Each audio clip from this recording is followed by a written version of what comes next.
Thank you very much, Madam Chair. Environment California, strong support of the bill. Sandra Spelcy on behalf of the Planning and Conservation League in support. Justin Malone for the local environmental health directors in strong support. Any other witnesses in support? And witnesses in opposition? Come forward. Madam Chair, before we get to opposition, could I ask a question of the author? Sorry. So clearly, AB 32 got our ball rolling, and from that, it made sense that we would establish a renewable portfolio standard. It would make sense that we deal with each of the sectors that contribute to greenhouse gas emissions. Do you know if there's been any modeling as to where we would be in the percentage of our reduction relative to 1990 if we were to reach our a proposed goal of 50% in renewable portfolio standard, if we were to reach the goal of 50% drop in petroleum use and increase the 50% in energy efficiency? Someone asked me that math problem the other wondered day. where we would get there on the natural. Yes, where if we all did those that, targets fit into the 20, 30, 40% reduction targets and everything, but those are our major areas we know we have to focus on. So the good news on the RPS, look where we are. Getting close to the 33% target. So we're getting very close to the 50%. And that was based on AB 32, you know, that was 2006, but it incorporated policies put into statute like the RPS or the Clean Car Tailpipe Emission Bill that are key drivers in how we make those reductions. So I'm looking at Dan if he wants to say something here. I haven't done the math, but it would be a significant part of reaching our targets for 2030 are encompassed in those SB 350 policy decisions that you're a joint author on. Because we should, and I guess to address this particular question, we would look at the major sectors that contribute to GHG. So we're talking transportation, ideally, you look at where are your greenhouse production. gas emissions coming from and develop policies to do reductions in GHG depending upon that inventory. We have the inventories. Right. Yeah, so I mean, just very briefly, my testimony gets into some of the details of the modeling efforts, but I think there are some really interesting examples. The million solar roof mandate and the million electric vehicle mandate are ones that cross sectors. And as we've decarbonized electricity, we find that California is now in the interesting position that almost half of our emissions come from the vehicle sector.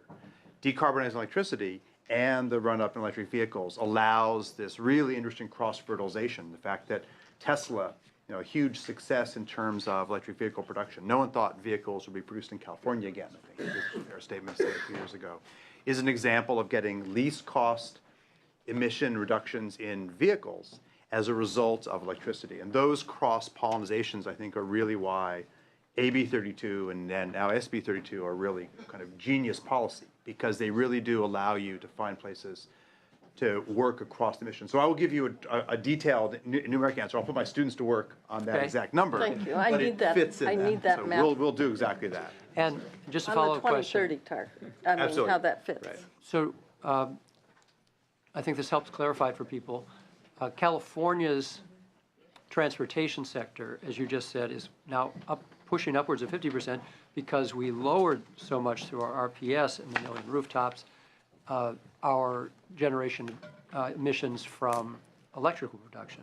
Other states that don't have that are probably closer to 30% transportation sector. So that's a significant change just because we lowered it in the electric production. I mean, it's really a 2-for-1. I mean, it's the double bottom line. You're getting electricity savings and you're getting the vehicle savings. Then you get the health savings because you clean up urban air quality. Right. The multiple benefits on the public health side are amazing. Great DBL. You're ahead of the curve here, right? You saw it coming. Thank you.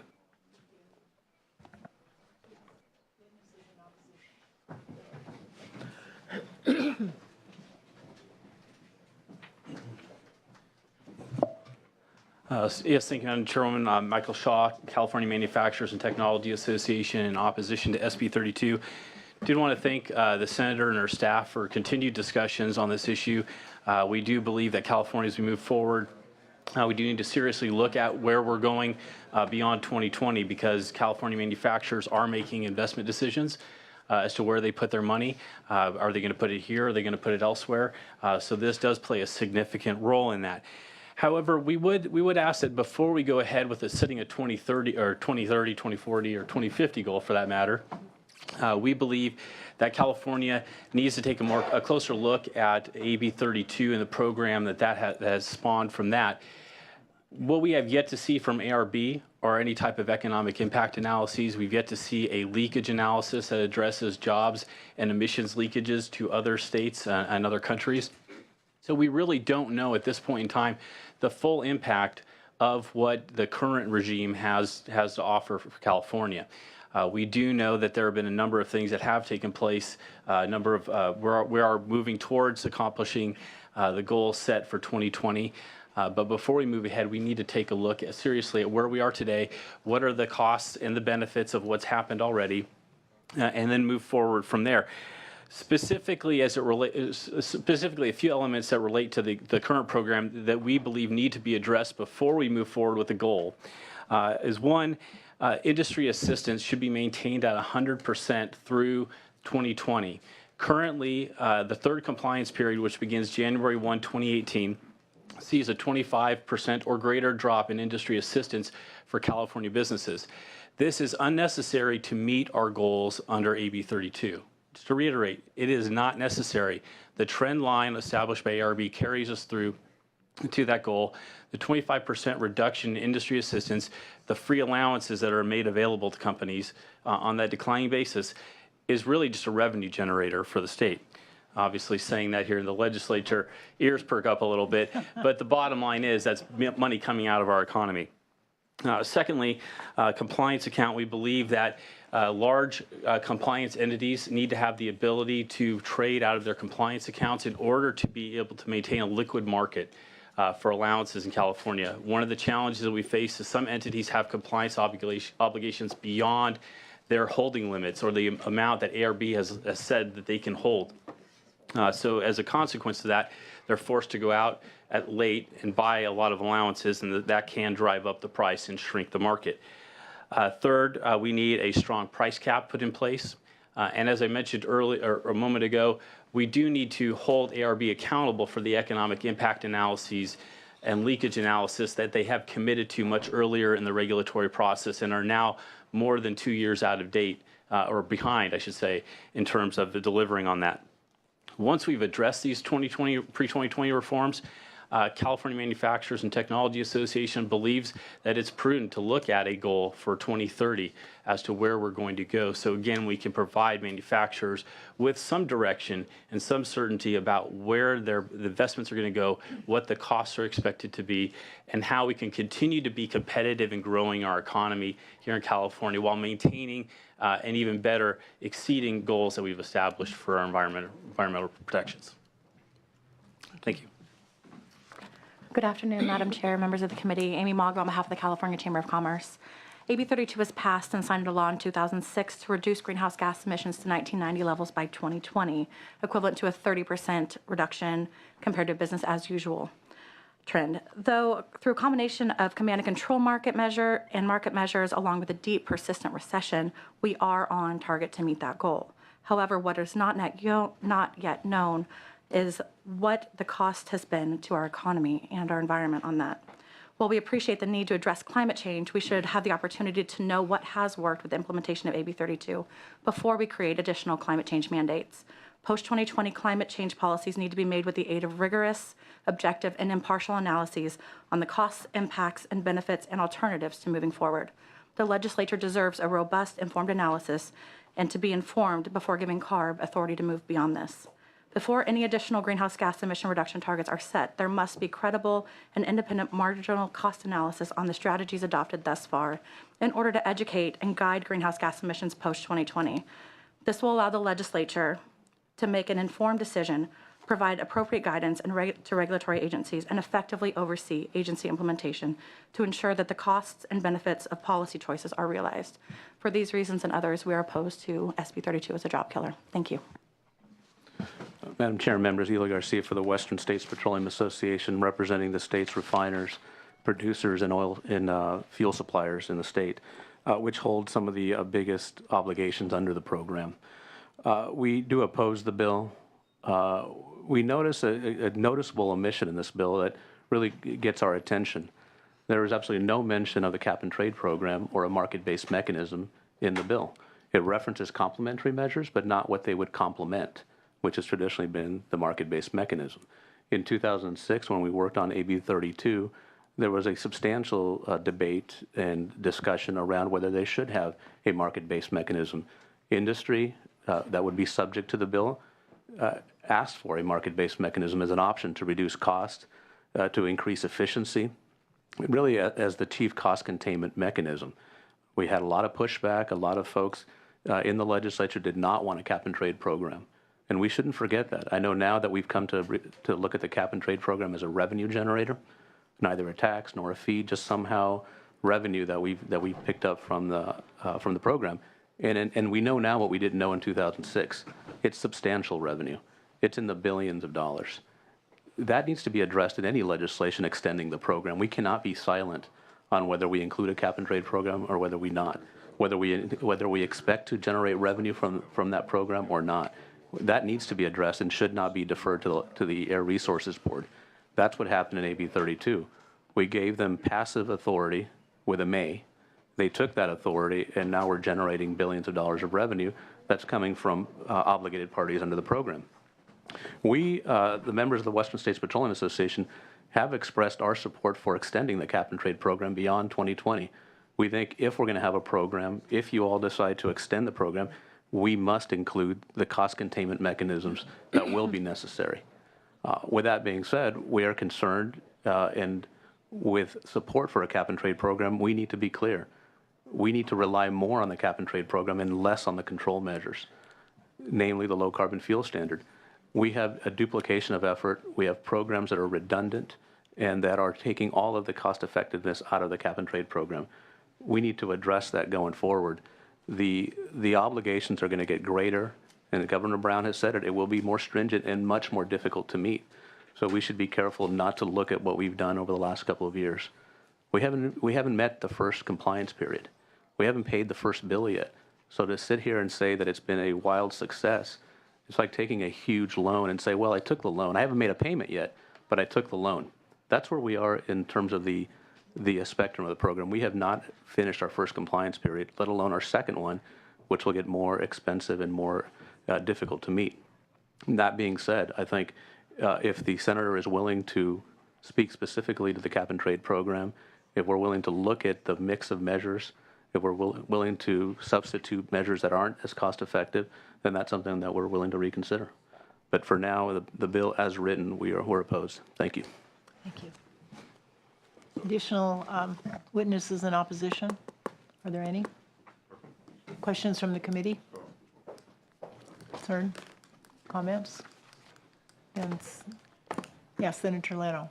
Senator Pavlik, can you address cap and trade as reflected in SB 32? I'm just putting in the bill into a statute regarding targets. The embedded policies will be subject to obviously review by the California Air Resources Board. You're proposing one yourself for the future that may be included in this or not. So, getting into the specific policies I don't think is prudent at this particular time. It is built up in all the language regarding cost effective. Has it been cost effective? Looking back, we've had organizations like Next 10 that just came out with a report yesterday that really looked at what the concerns were in 2005 and 6 when AB 32 was signed into law, what the price of carbon would be. There was a huge recognition and push by the private sector to have a cap and trade program, market-based mechanisms. this bill is establishing targets. It's not those embedded policies. But looking back, has AB 32 been successful? Most people say it's been amazingly successful. By putting a cap on emissions, we've sent that market signal, $27 billion of investment dollars coming into our state, thousands and thousands of new jobs, unbelievable number of businesses. The price of photovoltaics dropping down for a variety of reasons.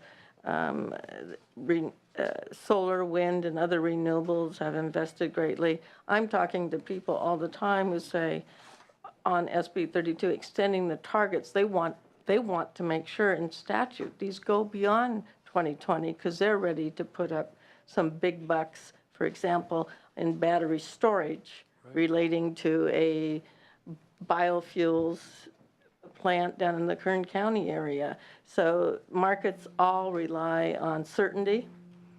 They want to know what the rules are. But the Air Resources Board, in conjunction with partnerships with the PUC as well as the Energy Commission, have a very thoughtful stakeholder process when they're looking at policies to include. So I will leave that to them. I'm really taken by the variety of business support on your list, from Autodesk to eBay to Levi Strauss to the Silicon Valley Leadership Group. That's a variety of LA different kinds Business of- Council, and the list will go stronger. There are so many, that's been the big switch too. At the beginning, 15 years ago when I started on this journey, it was mostly environmental groups. Then I would say health organizations really got the link between the impact of public health and warmer climate, especially the elderly and disadvantaged communities and young children who are asthmatic. Then the business is really engaged. First it was the venture capitalists, now it's on the ground businesses that are energy efficiency in everyone's districts around the state. There's an amazing amount of supporters, so this has certainly stopped that debate between, is it a choice between a healthy environment and a strong economy? No, you can have both. And despite the recession, California, this was one of the good news spots during the recession. We continued to move forward because of the market signals in a clean energy economy. And now all these people are excited and interested in moving forward even more. So it's not just an environmental bill anymore. It should be. It's an economic bill, and for California to be relatively independent as far as the economic uncertainties that plague other parts of the state have been to our benefit. Cars are example. Mobile sources, number one sources of pollution. In 2002, no one said we could manufacture all these different cars. American automobile makers couldn't compete with foreign. Look at the broad choices you have today. Now it's a national standard. The average will be, by 2025, 54 miles per gallon over a fleet average. We all remember the court challenges. And all the court challenges, and one, even the Supreme Court in here. But now what do you have today? Yes, you're reducing tailpipe emissions, greenhouse gas emissions. You're also reducing criteria air pollutants linked to localized health problems. You're saving consumers a ton of money at the pump that reduces the volatility of our wild gas spikes. And we're starting to see, amazingly so, new jobs in the automobile sector created right here in California. We didn't think we'd see that. And so when I talked to, like last week, I'm on a panel with the executive from GM. He thinks our policies are amazing. They're moving forward together. And so it'll be the electrification of the vehicle market, but also other zero emission applications as well. So this is quite a journey, and frankly, it's been successful. When we go around other states and other countries, it's good to be able to show that you can attack what argumentatively is one of the biggest challenges of our lifetime, climate change, and make sure you have a healthy economy. Senator, you are more than modest about all of these accomplishments.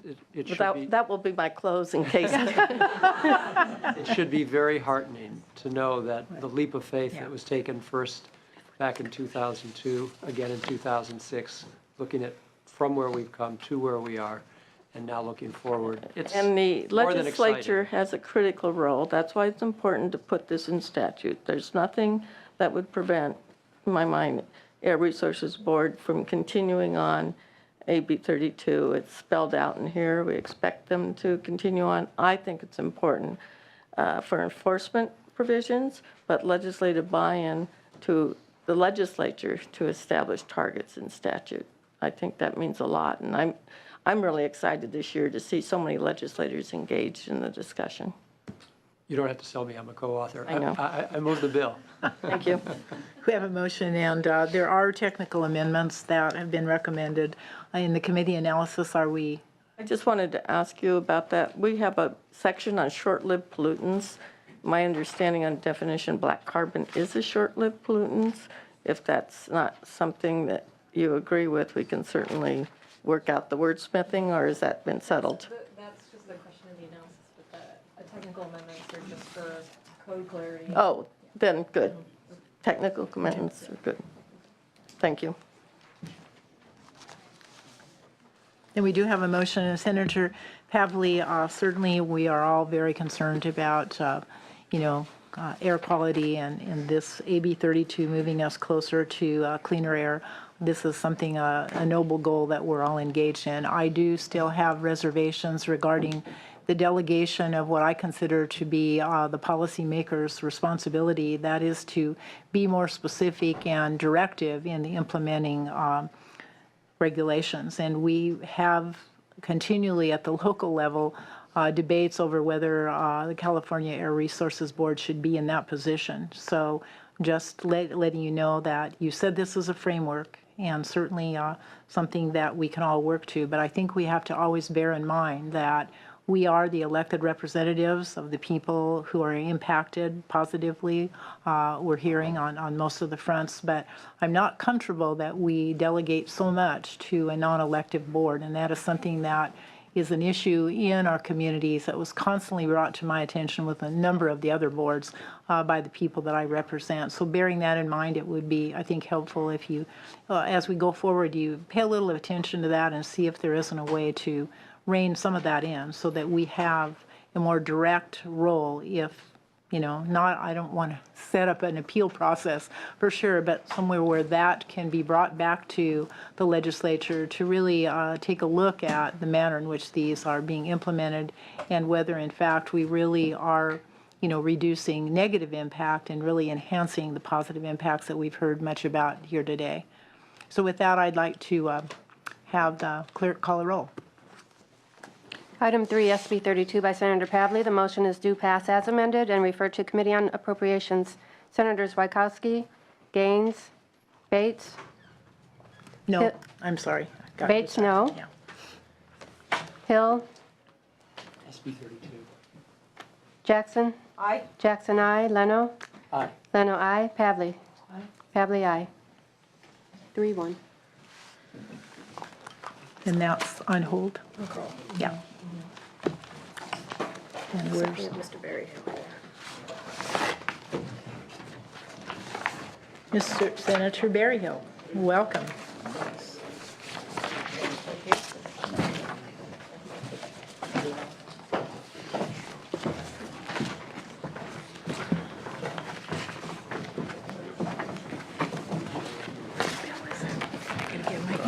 Variable bill, sustainable 339. Number 11, okay. He pulled his other. 11. Well, thank Senator you. Berryhill, you're on Senate Bill 389, correct? I am. I'm finding my place.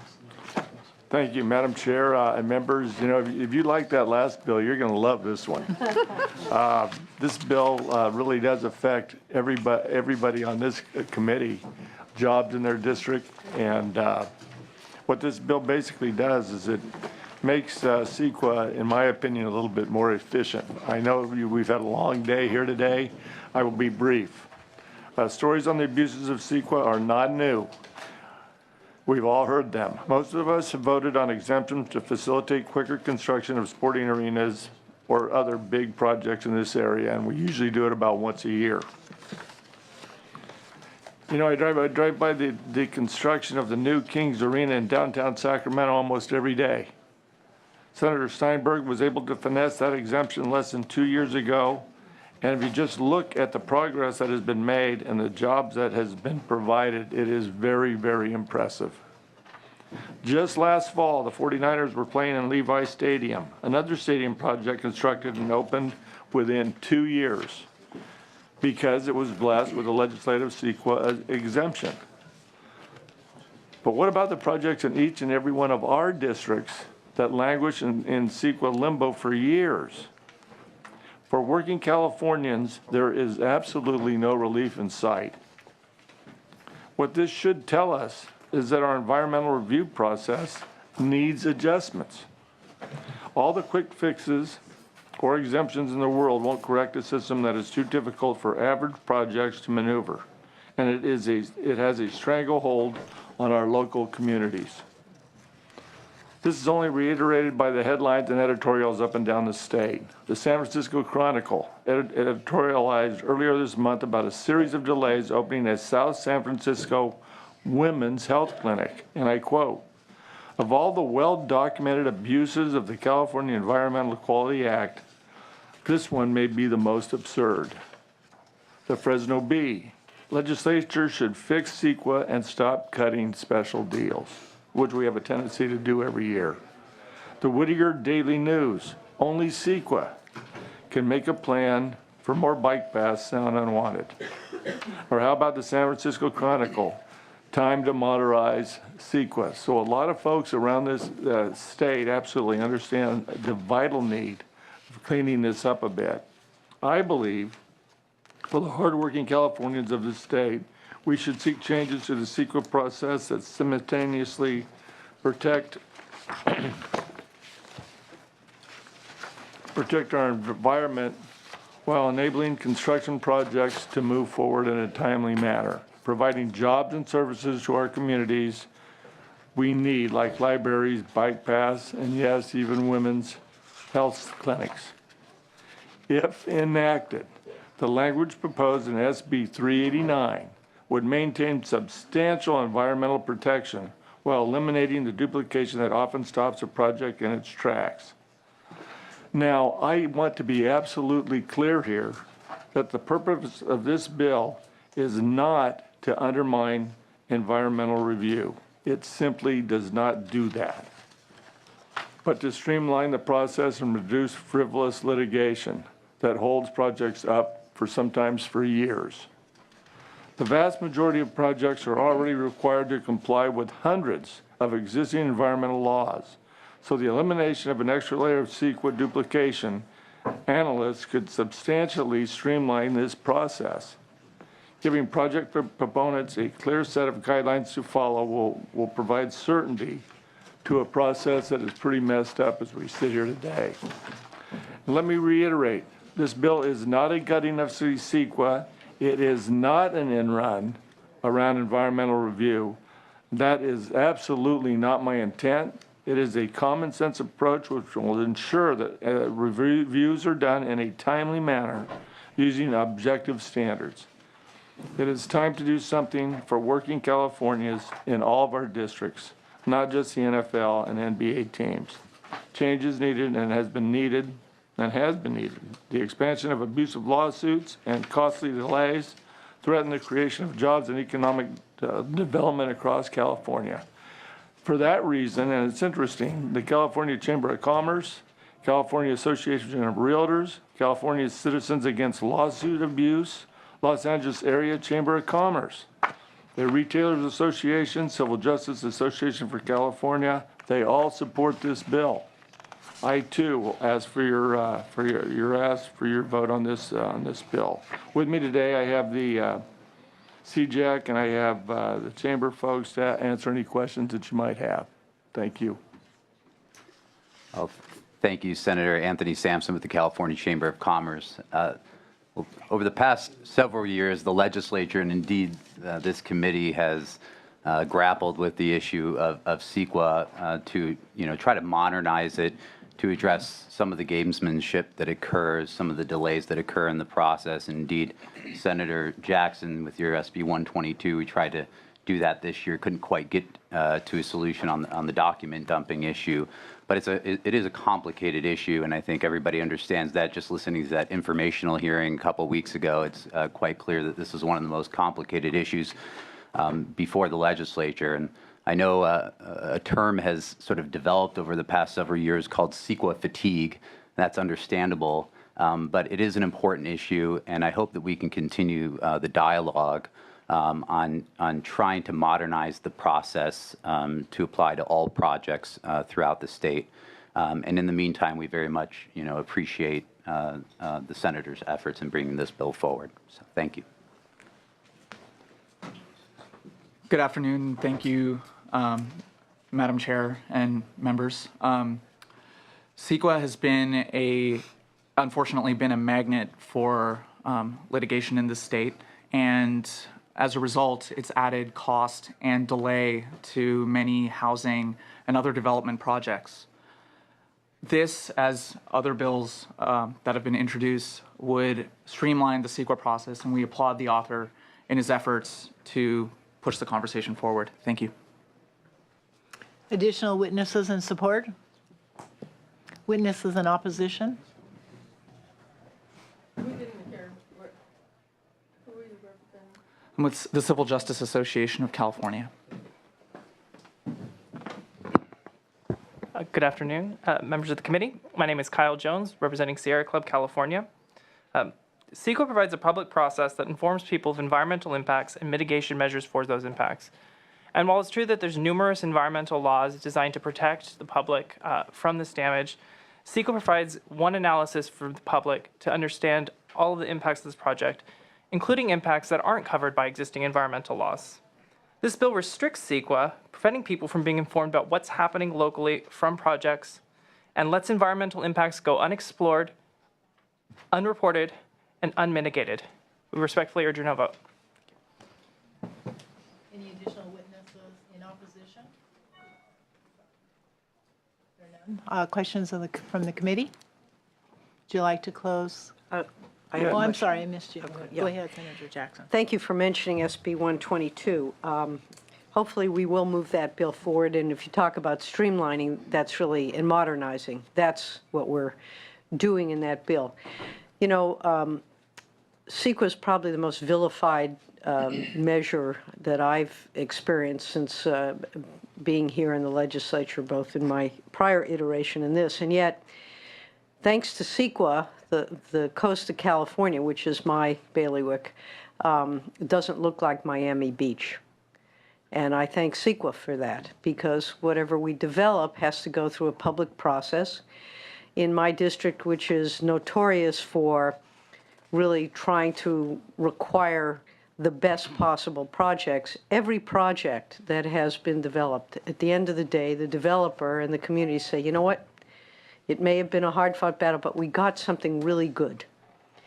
I happen to think the CEQA process is a very good one. It needs to be modernized, and my bill does that. It kind of takes the low-hanging fruit, but it doesn't gut CEQA. And it's a public process. It's one where all the environmental impacts are to be explored. Now, there are plenty of abuses of CEQA, and part of those abuses come from businesses fighting with each other, not wanting the other guy to get the advantage. And part of the problem with that is that the only way to enforce CEQA is through litigation. And that may be a place to look in the future, is to have some kind of although there is an administrative process, but when it doesn't work, you have to sue. That's the nature of CEQA. And yet only 4% of all applications under CEQA ever end up in litigation. So I don't know how things are in your district, Senator, and I know that you are a good steward of your community. But I can tell you that in my area there is an enormous amount of building going on, but all complying with CEQA, all complying with the public's concerns and interests, reflecting the quality of life, the values that they have in their districts. And so I look at this bill, and as much as you insist that this doesn't undermine CEQA, with all due respect, I think it undermines CEQA. And I think that the problems with CEQA are correctable. But I don't think this, by taking away public input and understanding and so forth, is just simply not the way to go. And I do agree that there have been a few projects that have sort of had personal privilege in undermining CEQA that are I don't think are really the way we want to take this state. And I'm thankful every day, with all due respect to Miami Beach, that we don't look like Miami Beach. So with that, I appreciate, as I always do, your thoughts, but CEQA is something I've been looking at very carefully this year, and I appreciate your referencing it, because this is one of the places where we were able to get some, I hope, at least some consensus, that we couldn't get to the document dumping issue. But given how few instances end up in any kind of litigation, I think that this is just a hammer that we don't need to put on a process that has been a source of aggravation to everybody. But ultimately, at the end of the day, I think it's a process that does do its job. So, with that, I'm going to oppose your bill, sir. Yeah, I listen. I agree with you that and it's part of the problem why we can't get this thing through is because big businesses do use this against each other. That doesn't make it right. And the big businesses... To be sure. To be sure. And so for me, at least in my district, when we have a lot of small businesses, it does affect those folks. And when you have somebody, a competitor, that is holding a project up for, let's just say for argument's sake, 2 or 3 years, all of a sudden you find yourself losing those folks, and those folks not positioning here in California, they position somewhere else, because we make it too difficult to get through the process. You know, since I am not a non-fan of CEQA. I think it was Reagan that did it way back in the day. But since CEQA was enacted, there's been hundreds of laws to strengthen it and to make it more complex, and to make it easier to hold projects up, and that costs money. So this bill simply kind of modifies that a little bit, makes it, streamlines it a little bit, and would make it much easier for my people, my mother lode districts in the Central Valley, that we're in some places in the Central Valley with the drought and everything that's going on, we're looking at 20+% unemployment. And anything that we can do to help the small business entrepreneur, the backbone of this state and country, build businesses and build jobs, I think is a good thing. I think this is a very modest bill that could do a lot to move California forward. And when you talk about the new renewables and everything else that we're doing, I think we could do them all that much faster, and this would be a good bill. So with that, I will use that as my close, Madam Chair, and I ask for your aye vote. Do we have a motion? I'll move the bill. I'm sorry. Just a brief comment. Because you have your light on most of the time, Senator Leno, so I didn't know if you wanted to talk or not. Or you're always prepared. You're always in search. And you've been here a long time today, Senator. He gets the award. Senator Jackson said it all.